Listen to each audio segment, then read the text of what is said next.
Сәлеметсіздер ме достар, жағдайларыңыз қалай? Бұл видео бейнебаян жаңағы автобустағы төлем жүйесі бойынша төлем мәселесіне қатысты. Яғни City Transportation System компаниясы қайтадан ұялы телефондағы бірлікпен төлеуді қайта іске қосты. Жақсы жаңалық, бірақ ол туралы айтпаған. Яғни көп адамдар білмейді ол туралы.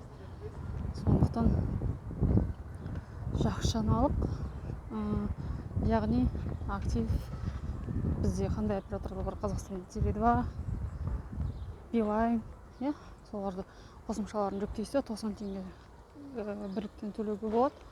Ол мысалы, егер Билайн болса, ол қосымшаға кіресіз, сосын транспорт деген таңдайсыз, көлік, сосын сол жерде QR болады, сол QR-мен төлейсіз. Сосын актив болса, ол қосымша QR оплата деп тұрады, сол QR төлем. Сонда QR-мен төлейсіз. История платежей төлемдер тарихында тұрады, төлеген жерлеріңіз. Скачать чек деп тұрады, сосын ол скачанный жүктелген құжаттарында тұрады телефоныңызды. Сондықтан соны пайдаланыңыз. Ол өте тиімді, қай жағынан, яғни бірліктерді біз бақылай аламыз, ал көлік картасымен төлеген кезде ол ыңғайсыз болды. Және ол қымбаттап кетті. Алдында 400 теңге болатын болса, шыққан кезде қазір ол 1000 теңге. Сосын ол жердегі ақшалар өзінен өзі азайып кете береді, жоқ болып, оны бақылау мүмкін емес. Транскарт деген қосымша болса да, ол жерде бақылауға болмайды. Жүрмесең де кейде ақша жоқ болып кете береді. Сондықтан және телефонмен ыңғайлы. Кеше бір жағдай болды, бір қыз білмейді екен. Ол туралы City Transportation System компания айтпайды. Жаңағы көліктік бақылау департаменті тексеретін қызметкерлерді айтпайды. Сосын олардың тағы бір кем тұсы, олар қайта-қайта тексере береді. Мысалы, өте жаңағы заңды тигізеді, жынды тигізеді, қайта-қайта тексере береді. Мысалы, 5 минут, даже 5 минут өтпейді.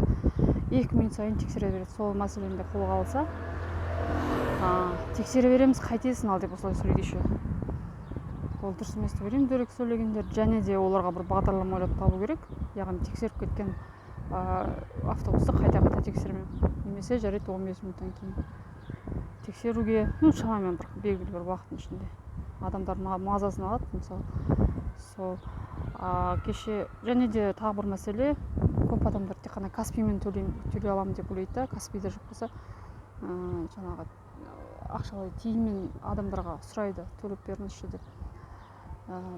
Жаңағы оператормен төлеуді білмейді, сөйтіп, ол Каспий бар адамдар айтады, мен ақшам жоқ, жаман сөздер айтады, келіспейді, сосын адам жалынып жүреді, жүргізушіге бере алмайсың ол ақшаны. Сондықтан бірлікпен төлеу өте ыңғайлы деп ойлаймын. Және де бұрында SMS-пен төлеу бар еді, жаңағы QR төлемнің астында 5 санды. Сол да ыңғайлы деп ойлаймын, өйткені мысалы мемлекеттік қызметте істейтін адамдарда ұялы смартфон жоқ, камерасы бар, олар қарапайым батырмалар, кнопкалар бар телефонын пайдаланады.